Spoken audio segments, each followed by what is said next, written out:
the machine 2,000 years later.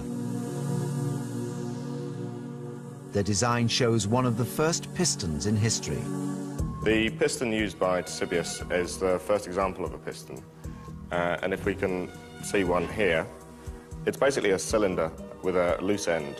And as we move the end in and out, you can see that it compresses the gas inside. When we compress the gas, the molecules of air are being forced close together.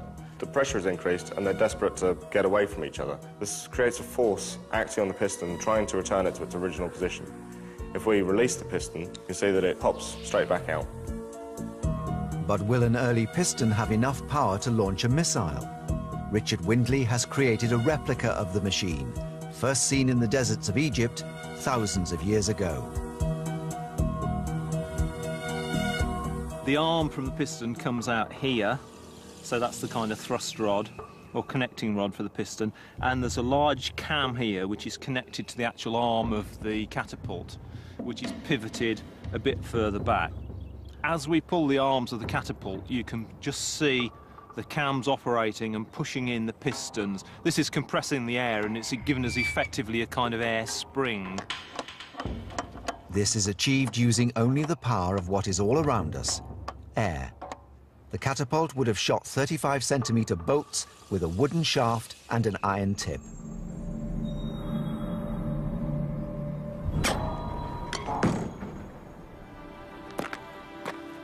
Fantastic, we actually hit the target first time.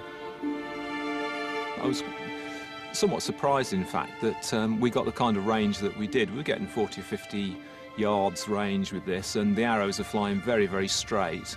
The actual height or trajectory is a slightly more complex issue, but it would be quite easy to get used to one of these things and probably hit a target of a metre square at 60 or 70 yards. But if it was such a success, why did piston catapult technology disappear from the history books for so many hundreds of years?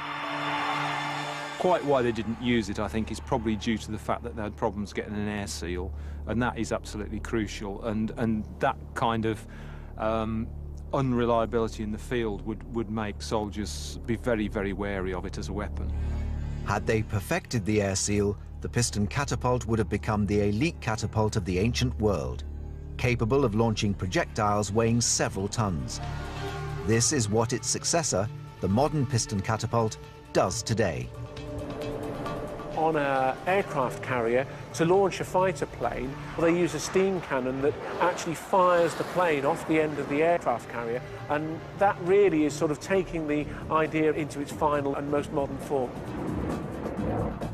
It gives us the capability to accelerate aircraft weighing 55,000 pounds from 0 to 165 knots over a 300-foot distance in less than 2.5 seconds. The principles explored by Ctesibius save military lives every day. This is the front of the catapult. It's called the battery position. This is where the aircraft gets secured to the shuttle, which is attached to the rest of the catapult. Within the launching engine are power cylinders that run the full length of the catapult. Within the cylinders are pistons that are linked to the shuttle, which are next to the aircraft. When you're ready to fire the catapult, it's a programmed opening of the launch valve, which admits steam into the cylinders, pushes the pistons forward.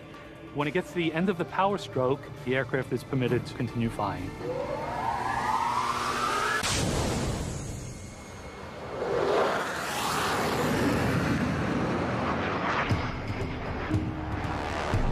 The idea of the piston was too good to abandon, but some ancient technologies were so bizarre, they seem utterly impractical. Ancient notebooks reveal a strange sketch of a horse. The horse has long been seen as a powerful weapon. For centuries, nothing evoked as much fear in a soldier as an enemy cavalry charge. Then someone had the idea of attaching two 6-meter spears. Did it turn the horse into a living torpedo or lead to a battlefield disaster? To find out, researchers must look for the inventor's original surviving blueprints. The Biblioteca Comunale Library in Siena contains hundreds of pages of plans and notes by medieval military engineers. One of these was Tacola. Tackler is clearly very inventive, did these 2 big manuscripts really showing what he could do. You can open it up and you can say, ah, that's a picture of a machine in the landscape doing what it does. Mariano Taccola was born in 1382, a time of constant war in Renaissance Italy. Many of Taccola's drawings were genuine inventions designed to be used, such as the breathing apparatus and the keel breaker. However, some of them were simply made to showcase Taccola's imagination. Some of them are like concept cars at motor shows, you know, they're sort of saying, well, you know, this is advertising what you can do. The question facing us now is whether this drawing of a horse torpedo was a genuine blueprint for a weapon or simply another drawing in Taccola's portfolio. When we find information about potential weapon systems and we have no idea whether they were used or not, we have to use our creative intelligence. We have to think, is this practical? Is this sensible? Is the person telling the story credible as a witness?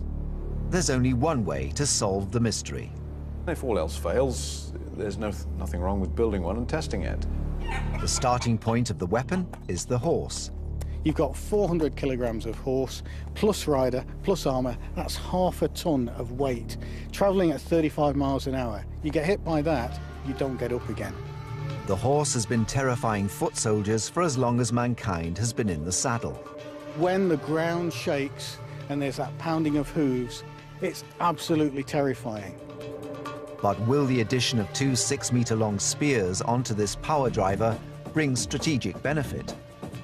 We've come here to one of the last schools in Europe where they still train battle horses to try Taccola's equine torpedo. Here, horses are trained for stunts in action movies.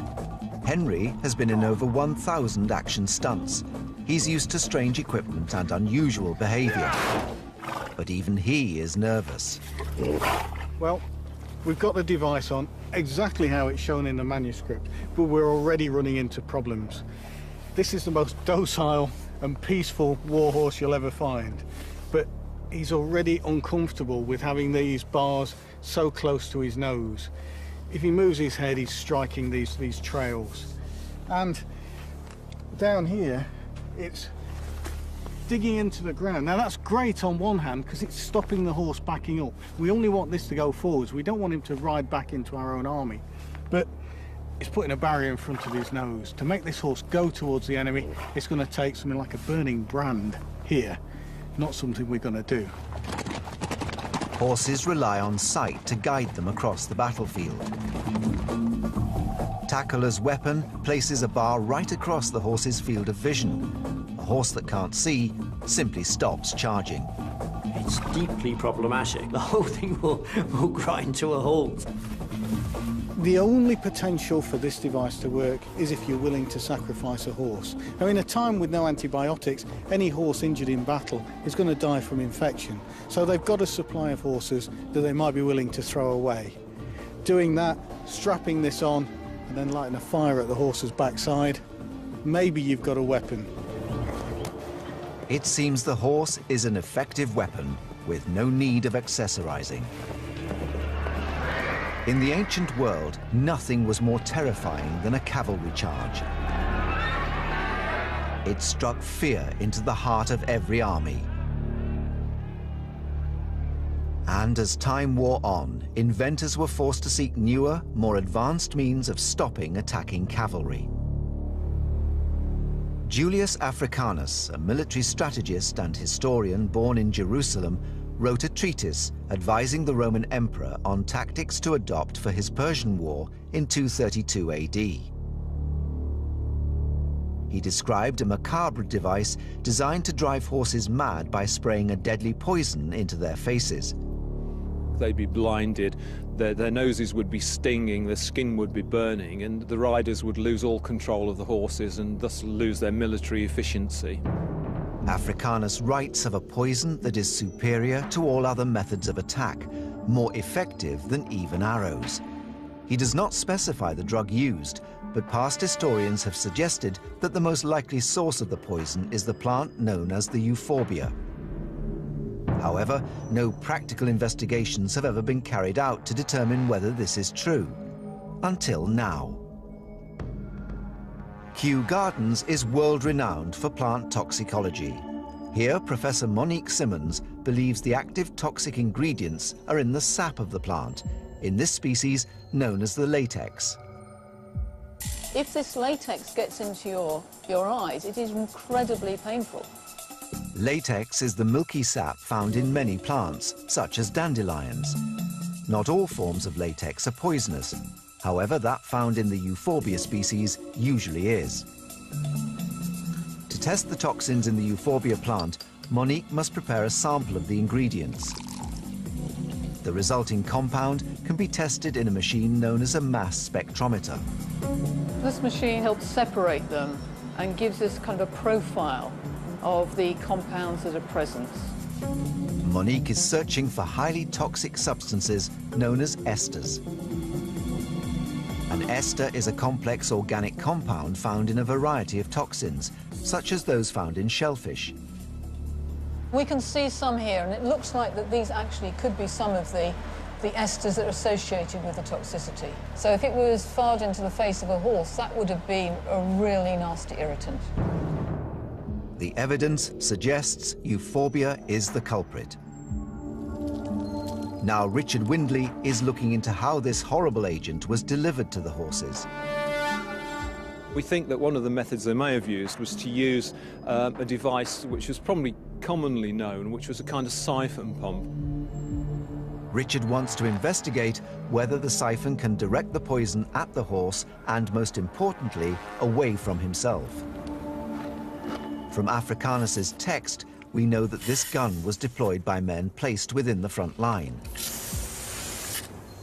Once the enemy had reached them, they sprayed the poison into the noses of the horses. The animals would go mad and throw off their riders, who, encumbered by their heavy armor, made easy targets. Well, that was a really interesting experiment. We know how toxic this sap is from sort of laboratory experiments, and now I think we've proved that we've got a delivery system that will project this stuff at least, what, 20 to 30 feet. The difficult thing is, and it's always the case with poison weapons, if there's a sudden change in wind direction, you can cause absolute mayhem amongst your own side. So that's obviously something that will have to be taken into account. In the right hands, and with favourable winds, the horse poisoning gun could have sprayed its deadly contents into the ranks of ancient cavalrymen. But our ancient forebears' understanding of chemistry could produce even more stunning results. Over 2,000 years ago, the Carthaginian general Hannibal led an army of men, horses and elephants across the highest mountain range in the known world, sometimes by going over them, and sometimes, where the cliffs were impassable, by using a secret formula to go through them. That's got to be one of the most successful experiments I've ever done for ancient discoveries.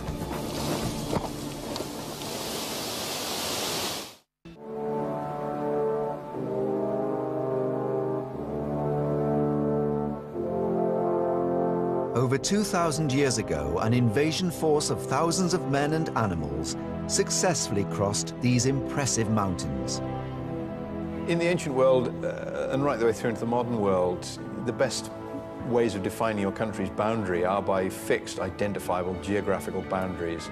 Nations rely on these natural boundaries, safe in the knowledge that no sane general would or even could lead a major attacking force over their impossible peaks. A mountain range is difficult to get through. The altitude is high, it's cold, it's difficult, it's dangerous.